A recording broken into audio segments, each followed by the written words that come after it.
आओ हाइब्रिडाइजेशन का ट्रिक देखते हैं। तो हाइब्रिडाइजेशन का ट्रिक क्या होता है बच्चों, H is equals to half into number of valence electron. Valence electron किसके, सेंट्रल एटम के। फिर उसमें क्या होगा, प्लस होगा number of monovalent atoms. Monovalent atoms क्या होते हैं, वैसे एटम्स जिनका वैलेंसी 1 होता है। फिर अगर उसमें कोई भी चार्ज है, कैटायन एनायन जो भी, तो उनका चार्ज क्या हो जाता है, साइन बदल के लिखाता है। आओ अब एग्जाम्पल देखते हैं। जैसे CH4 मीथेन, मीथेन का हाइब्रिडाइजेशन क्या होगा बच्चों, हाफ इनटू सेंट्रल एटम कौन है, कार्बन। कार्बन के पास कितने वैलेंस इलेक्ट्रॉन है, 4, तो हमने लिखा 4। फिर प्लस मोनोवैलेंट एटम्स, क्या इसके पास कोई मोनोवैलेंट एटम्स है, हाँ है। हाइड्रोजन, कितने हाइड्रोजन है, 4, तो हमने 4 लिखा। अब क्या उसमें कोई चार्ज है, नहीं, तो -0। अब इसे सॉल्व करेंगे तो क्या आएगा, 4। और 4 कब आएगा हमारा, sp3, क्योंकि एक s और 3 p, तो सॉल्व करके ऐड करके कितने हुए, 4, तो ये sp3 हाइब्रिडाइजेशन होगा। और इसका ज्योमेट्री क्या होगा, टेट्राहेड्रल। अब आओ नेक्स्ट एग्जांपल देखते हैं, NH3। NH3 में जो सेंट्रल एटम है बच्चों वो कौन है, नाइट्रोजन।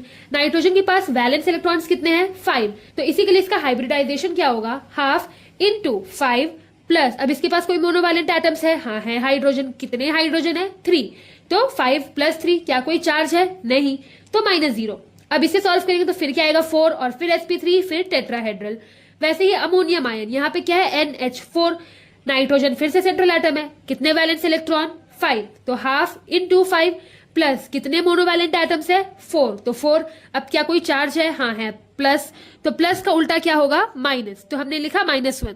अब इससे सॉल्व करेंगे तो फिर क्या आएगा, 5 + 4 9 -1 8, और 8 को 2 से डिवाइड करेंगे तो बच्चों आएगा क्या, 4, तो इसी के लिए sp3 और ये भी टेट्राहेड्रल।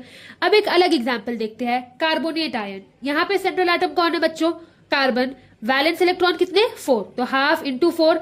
अब यहाँ पे देखो क्या कोई मोनोवैलेंट एटम है, नहीं, तो यहाँ पे मोनोवैलेंट एटम्स की जगह 0। अब क्या इसमें कोई चार्ज है, हाँ है, एनायन है, -2। तो मैंने क्या कहा था कि जो भी चार्ज रहेगा उसका नेगेटिव साइन कर देना है, तो +2 हो गया।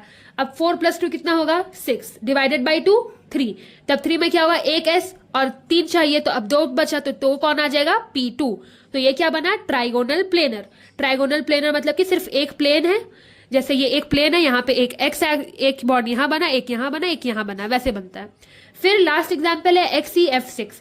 यहाँ पे सेंट्रल एटम कौन है, जेनॉन। उसका वैलेंस इलेक्ट्रॉन 8। क्या कोई मोनोवैलेंट एटम है, फ्लोरीन है, तो कितने फ्लोरीन है, 6, तो +6। क्या कोई चार्ज है, नहीं है, तो +0।